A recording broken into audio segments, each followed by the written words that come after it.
O Anel de Giges é um mito grego abordado no livro A República, de Platão por Sócrates em um dos seus debates.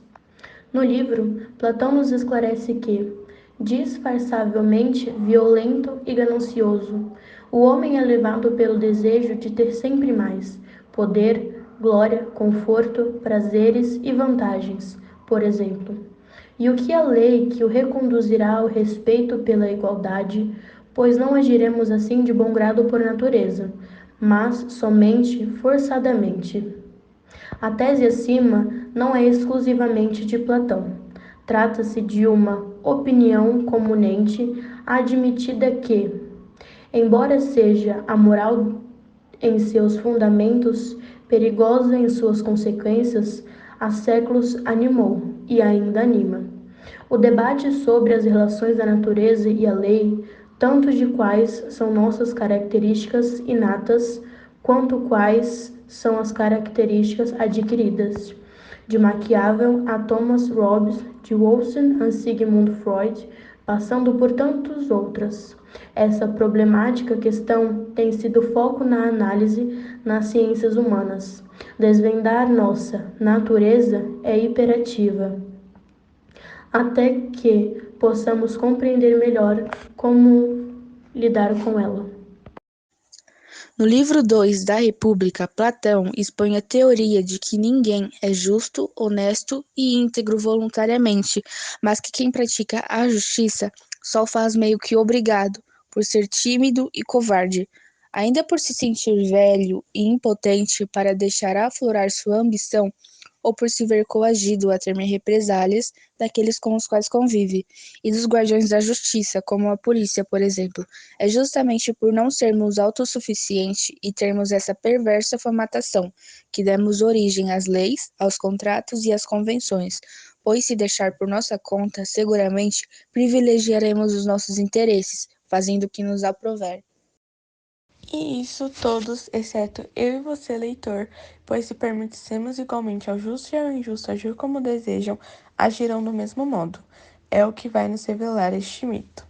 Giges era um pastor que morava na região da Lídia, e após uma tempestade seguida de um tremor de terra, o chão se abriu e formou uma larga cratera onde ele apacentava seu rebanho. Surpreso e curioso, o pastor desceu até a cratera e descobriu, entre outras coisas, um cavalo de bronze cheio de buracos, através dos quais enfiou a cabeça e viu um grande homem nu que parecia estar morto. Ao avistar um belo anel de ouro na mão do morto, Giges o tirou e tratou de fugir logo dali. Mais tarde, reunindo-se com os outros pastores para fazer o relatório mensal dos rebanhos ao rei, Giges usou o anel, e após tomar seu lugar entre os pastores na assembleia, ele girou por acaso o engaste do anel para o interior da mão e imediatamente tornou-se invisível para os demais presentes. E foi assim, totalmente invisível, que Giges ouviu os colegas o mencionarem como se ele não estivesse ali. Mexeu novamente o engaste do anel para fora da mão e tornou a ficar visível.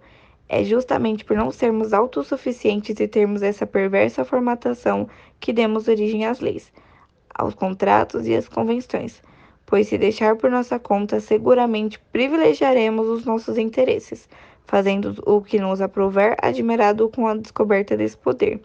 Giges repetiu a experiência para confirmar a magia, seguro de si e sem titubear.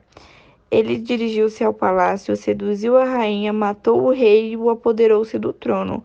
Platão afirma que tanto faz se colocarmos um anel desse no dedo de um homem justo e um no de um homem injusto. O fato é que não encontraremos ninguém com temperamento suficientemente forte para permanecer fiel à justiça e resistir à tentação de se apoderar dos bens e dos benefícios de outro. Detendo o poder e certo da impunidade, o homem se sente um deus entre os homens. Nisso, nada o distinguiria do injusto e tenderia os dois para o mesmo fim. E pode-se haver nisso uma grande prova de que não é justo por escolha, mas por constrangimento, visto que não se encaixa a justiça como bem individual, pois sempre que se acredita que pode ser injusto sem sofrer represálias, não se deixa o de ser. Quem seria suficientemente insensato para permanecer fiel à justiça? No momento que tivesse na mão todos os poderes? ninguém escolhe a justiça. Se nós abstemos da justiça, é porque não podendo fazer o outro jeito. Só resta seguir a lei. Resumindo, só se faz o bem por se poder fazer impunemente o mal. Segundo Platão, todos os homens com efeito clean, que a injustiça ali é muito da vantajosa individualmente que a justiça e que eles têm todas as razões para acreditar nisso.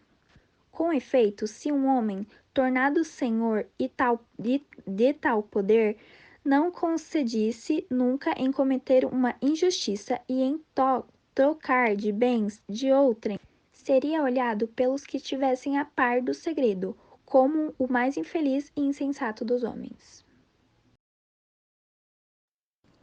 De certo, tememos nos outros o que não sabemos trazer conosco. Por isso, enaltecemos tanto a honestidade ao testemunhar uma ação honesta.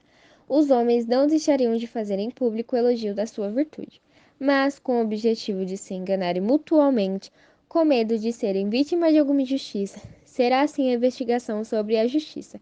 Terá início e ocupará 9 livros dos mais longo e indispensável Diálogo de Platão. Caberá a Sócrates mostrar de forma magistral que a justiça é mais vantajosa que a injustiça, e em si mesmo o maior dos bens. Uma das maiores mazelas sociais, a corrupção, impera, porque quando o direito cede lugar às manobras escusas, assegurarmos aos detentores de poder a certeza da impunidade. Omissos, ouvimos estalar imediatamente o verniz da educação moral, da civilização impune, regredindo à sua verdadeira natureza, ardilosa, besta aí, pronta para reaparecer e reaparecerá, pedindo votos.